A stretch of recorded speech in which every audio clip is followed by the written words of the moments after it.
Welcome back to the Philosophy of Language Laboratory, where we take the messy noises coming out of your mouth and dismantle them to see how they actually build reality.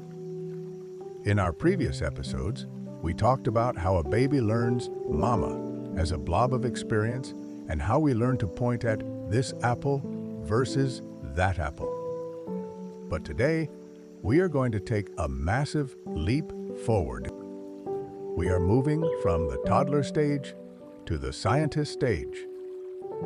We are going to explore how language allows us to escape our own immediate experience and talk about things we have never seen and maybe never will see.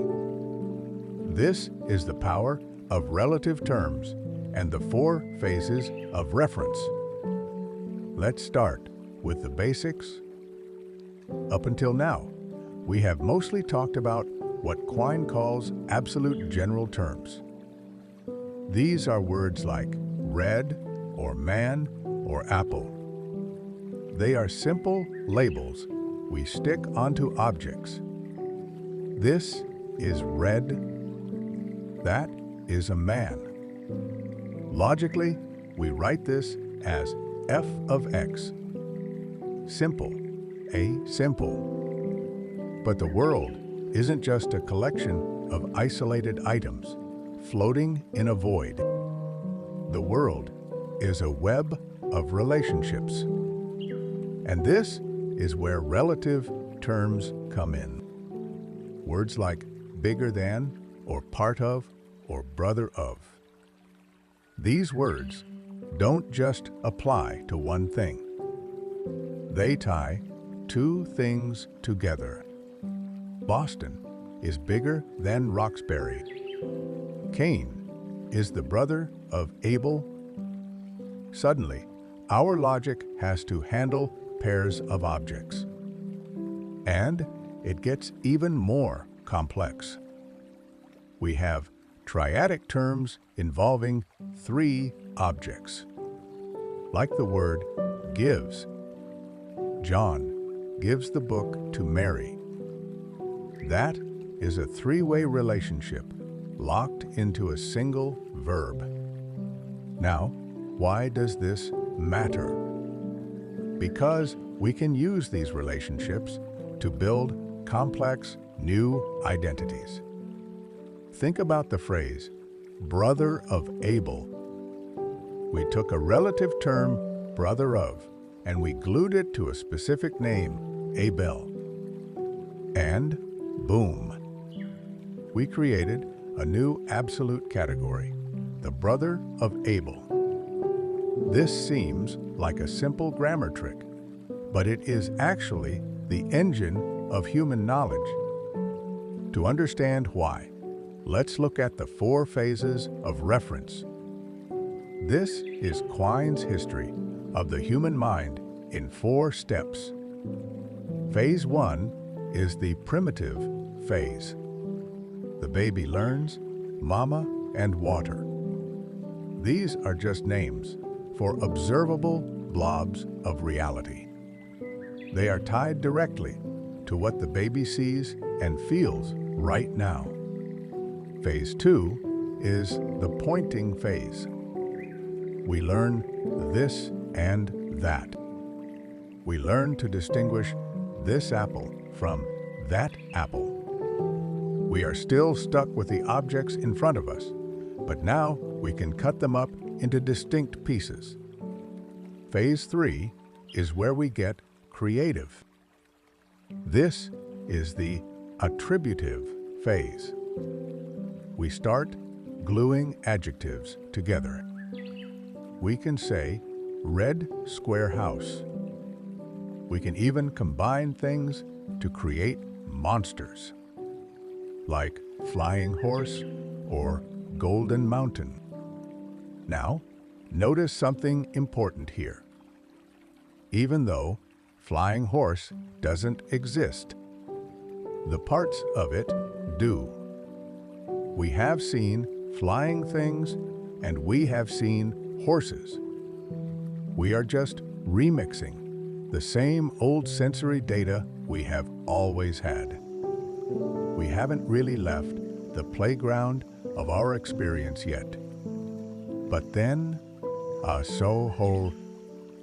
then comes phase 4, the relative phase. This is the moment humanity leaves the cave. By applying relative terms to other terms, we can generate concepts that go completely beyond our experience.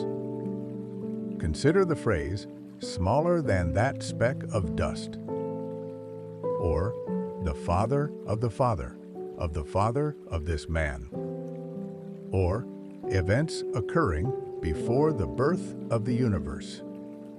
We can't point to these things.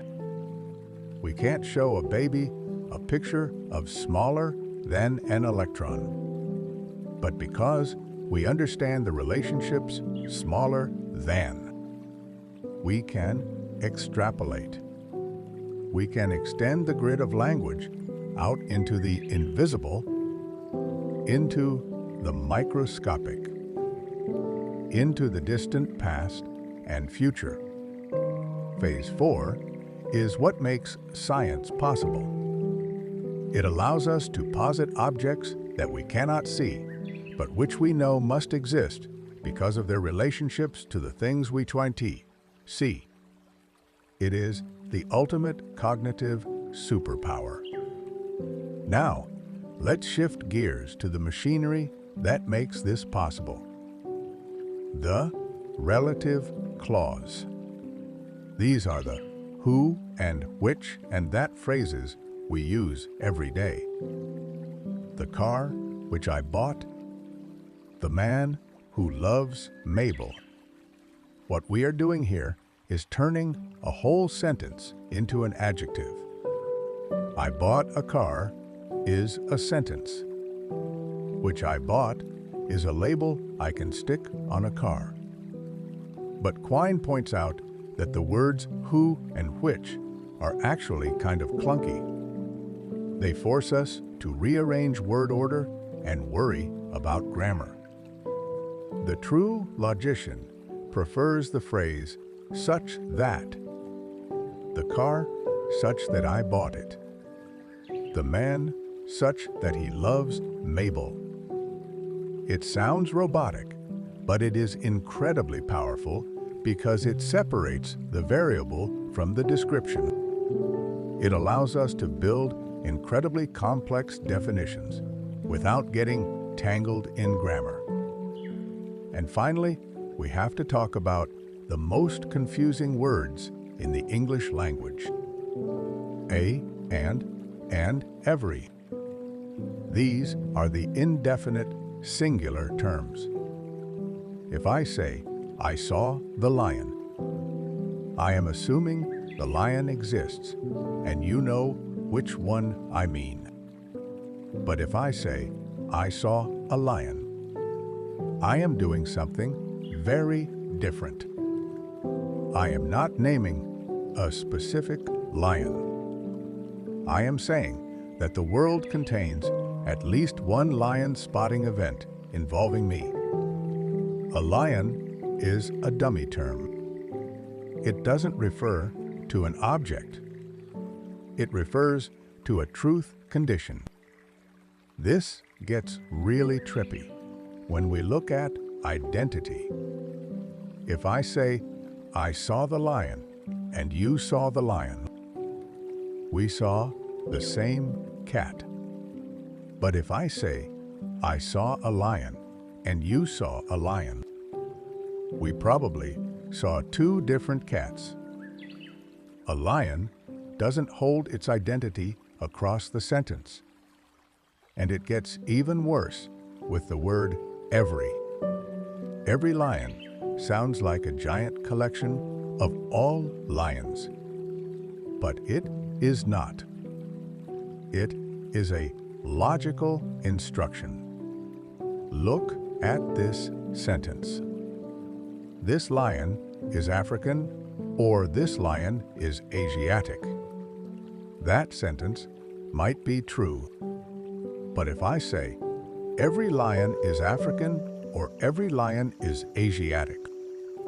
That is false, because it implies all lions are on one continent or the other. Every distributes the logic differently than this.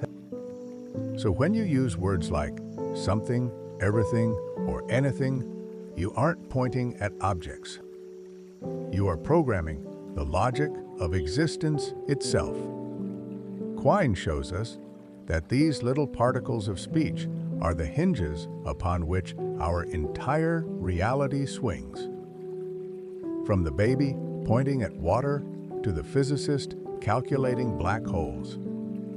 It all comes down to how we link these terms together.